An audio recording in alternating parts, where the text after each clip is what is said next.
Hello everybody and welcome back into the Colored Gemstone Academy. I am your instructor Paul Deasy and this is my YouTube channel Paul Deasy Gemstones. Today's lesson, one of my very favorite trips of all time that I took with Judy, and it is one of my favorite turquoise mines of all time as well, called the number 8 turquoise mine. Now remember, if you're brand new to this channel or if you've been watching and haven't subscribed as of yet, please subscribe. I really love doing these videos for you, and the more of you that subscribe, the more it allows me to continue doing these videos for you. Well, this is one of the craziest trips I would say that we've ever taken. Yes, we've been to turquoise mines all over the Southwest, from Kingman, Arizona to the Royston mines in Nevada, Easter Blue, Pilot Mountain. In fact, been to mines in Australia for the opals, been to mines in Brazil for the amethyst. And in fact, Judy Crowell, my wife, and I were the very last people ever to film at the Sleeping Beauty mine in Globe, Arizona, before that closed in 2012. Now, what's my point in all of this? Well, this has its own set of challenges. How do you shoot a mine that has been closed for nearly 50 years? Well, that's what this lesson's about. It is the number 8 mine in Eureka County, which is northern Nevada, just north of the city of Carlin, Nevada. And that's what this story is all about. Okay, so I know what you're thinking. What is the number 8 mine? Why is it called that, and why do we care? Well, the number 8 mine is one of the most famous turquoise mines in the history of the United States turquoise mining. One of its characteristics were that it had, and this is just a piece of the rough, it was a beautiful blue color that usually had some black, brown, or honey golden matrix throughout that stone. And the very first claim on this was first filed by Earl Buffington and Lawrence Springer, and this was in 1929. And up until then, people had probably been prospecting in that area, but it was really known more for precious metal mining, like gold mining. So they did a little bit with it, but then in 1950, there were 2 brothers called the Edgar brothers, TJ and JW Edgar, and they were originally really just mining for copper, and then they found 1,600 pounds of some of the highest grade gem quality turquoise that the world had ever seen. And that kind of put them on the map, and that made them famous. In 1954, they found a single piece of turquoise that was, again, gem quality, weighing, after it was polished, not in the rough, but after it was polished, 150-pound specimen of very, very high grade turquoise.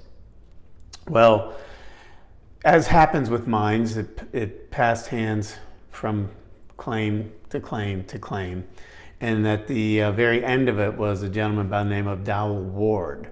And he was the leaseholder of the mine. And it was at that time, the company that owned the land, which was really a gold mining company, told him basically, and this was in 1976, you have about 6 months. We're not going to renew your lease, so you can mine as much as you want in that next 6 months, and then we're closing you down for good. So that's really what happened. So from what I hear from the folks that were there at that time, Dowell Ward was hiring everybody that he could, and he was having them go in and get as much material out of this mine as they could find, no matter what it was. Don't even be picky, throw it into a bag. Then they sealed the bag, and the person who brought it had to write their name on it because they wanted to know where all of this was coming from, and to make sure that people weren't stealing them blind. So that's what they did. They did mine as much as they could. They put it in a warehouse, and then it sat there for years and years and years. But the next story is going to be, well, what does a mine look like after they shut it down in 1976? And we're going to tell you about that interesting journey next. Okay, so now we're getting to the heat of getting to the mine. And I've told you before, it's never easy. It's never just go up to the mine, except Kingman, I told you that. So let me tell you how this journey began. Judy and I flew into Las Vegas. And that was going to be our jumping off point to visit a couple of mines. And some of them you might have already seen. If you haven't, they're still on my playlist. Our first stop was at a mine for pristine in the state, one of the state forests in Nevada. And we did that. And then we left and drove all the way north to Nevada to find the number 8 mine. But before we get to any of that, as I said, nothing's ever easy. So we're getting picked up by our friend Frank, who is a miner in the Southwest, our friend Tom Elliott, who's forgotten more about gemstones and jewelry than I'll ever know. And we were all going to meet at the airport. We were going to then go directly about halfway to the first mine. But of course, it didn't work out that way. I don't know if you've ever been to McCarran Airport in Las Vegas, but it's a very busy airport. Always takes a long time to get your luggage. And of course, as we're waiting to get our luggage, wouldn't you know that American Airlines was kind enough to lose our luggage. So we now had to wait, get a hotel room in Las Vegas. We had a good meal as a result of that, but that meant we're way behind on our schedule already. So we get up when we finally get our stuff delivered late at night, we get up the next morning and we make our way to the Pristine Mine. So we go there, we film it. If you want to hear more about the Pristine Mine, check that out on the playlist. So now we leave and we go up to Carlin, Nevada. Our friend Frank, who's a miner who's been doing this for probably his whole life, he goes, he had already done his research. He got the plat maps of the mining areas where the gold mining was taking place. And so we go to this mountain range and we drive all the way around trying to pinpoint. Don't forget, these maps might have been from 40, 50 years ago, and we're trying to make our way into the mine. And there's a lot of mining going on at that time, and it's really gold mining that's going on. Lots of livestock lining the road. We finally get to the point where we can go no further. It was completely blocked off. So Frank brings out his map. He's talking to one of the guys in the mining trucks. He has no idea how to get to where the number 8 mine was. And says, well, basically you might have to try from the other side. So we went all the way up the east side of this mountain range to get to where the number 8 mine was. No dice. So we had to stop, spend the night up there in Carlin, Nevada, and get up the next morning. And now we're going to try and attack it from the west side of the mountain. So we have to drive all the way around in the opposite direction under the faint hope that we might be able to find it. We're seeing forks in the road where there's a ranch. Are we going to be able to get through that? Does anybody around here know where this is? So we finally get to a place where Frank is confident we're pretty close to where the number 8 mine was, because he has seen it before in pictures and he knows what it looks like. And now we get into an area, and I want to say this area is filled with like irrigation ditches, fallen trees, wildlife, coyotes, the whole bit. And we're driving into places, and then we get to an area where we see a fence and we're thinking, great, usually these fences are unlocked, we're going to be able to get through. And you're going to see Frank like a little kid looking through there. You can see the lock on it. Can't go that way. So we spend the next 2 or 3 hours driving around in what accounts to be the biggest and most challenging maze you've ever been in your life. And he in his new truck and backing up where we're almost falling off into these ditches, into these irrigation ditches. And at this point, I was really ready to give up. Judy and I are with him. Tom is there. And this poor guy, Frank, is doing everything he can to help us get to this mine.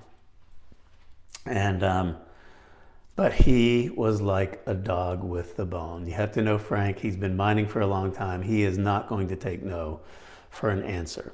So finally, as I said, after hours of going through, we find a break where we can get through the fence with his truck.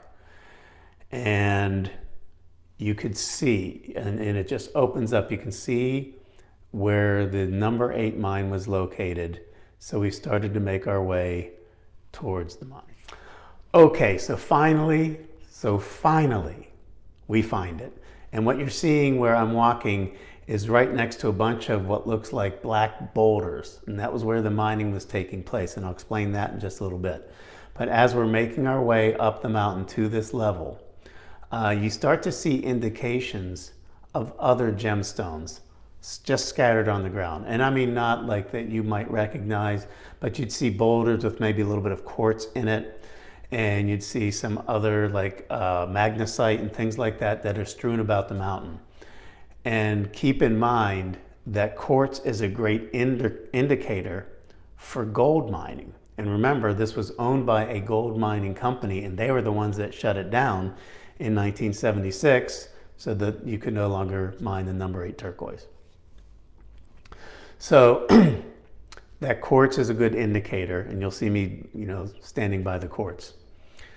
And then you're going to see where we're starting. And this is what we do when we go to mine. So it's a little bit of a behind the scenes without me showing you the video, where generally we'll find a spot, and Judy is, of course, the videographer, and she's filming me.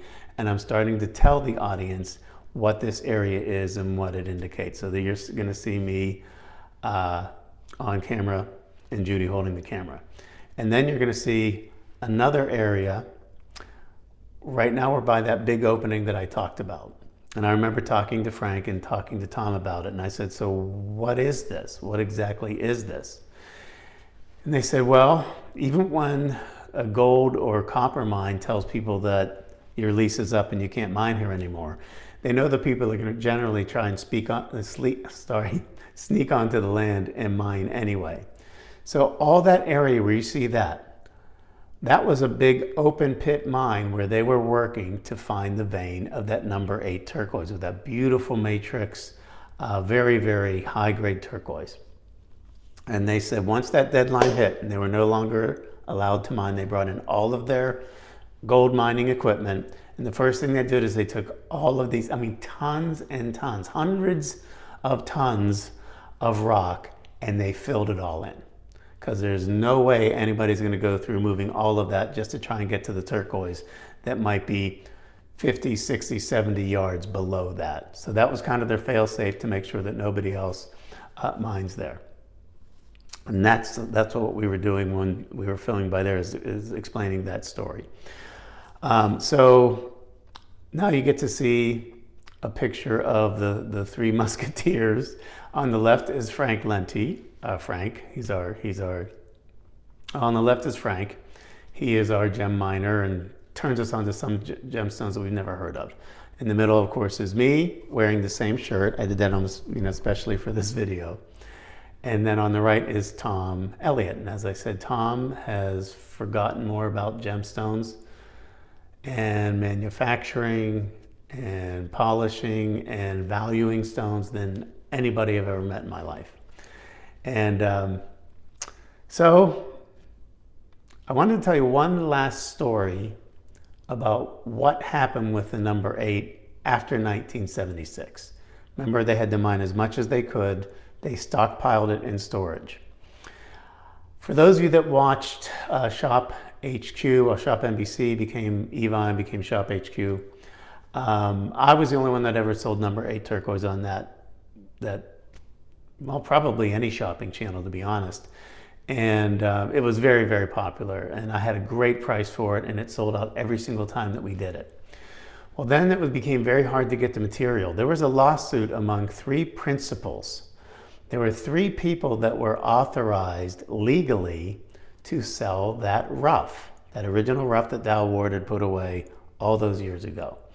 One was Frank, the guy that you saw to the left of the screen, to the right of me, but to the left on your screen, and that's Frank. Another one is a guy named Steve, and Steve, another wonderful guy who had a Native American jewelry manufacturing in Gallup, New Mexico. Really, really amazing guy. It's escaping me. If I find the name, I'll put it on the video and graphics.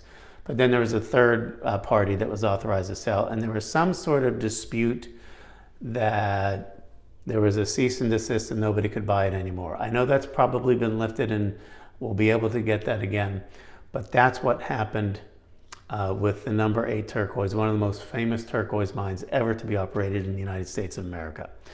So now this last picture that I wanted to show you is, of course, the videographer, my wife, Judy Kroll, and me. And so we came, we saw, we conquered, and now it's happy hour. Okay, I do have one more side story to tell. The mining business, and I've told you this in the past, is a tremendously arduous and very dirty business. I don't mean dirty like dirty pool, I mean dirty like dusty. Even though we had all of our suitcases, because remember, we were jumping from town to town and hotel to hotel. And even though we had our suitcases in a covered bed of a pickup truck, by the time we finished this trip and Judy and I checked into our last hotel, I cannot even begin to tell you how much dust was embedded in these suitcases. Literally, when we got to the hotel, I had to bring all those suitcases in, take everything out of the suitcase, and literally bring the suitcases into the shower with me just to try and get as much dirt off of it as I can. And that's the truth. Well, I hope that you enjoyed learning a little bit about one of the most historical mines in the history of the United States, the number 8 mine. Remember, if you liked what you're learning, please hit the subscribe button. That really does help me out. And don't forget, subscription doesn't mean you pay for it. It's absolutely free, so you don't have to pay for it. So that's going to do it for me this week. I'll see you next week with another lesson from the Colored Gemstone Academy. Thanks for watching, everybody.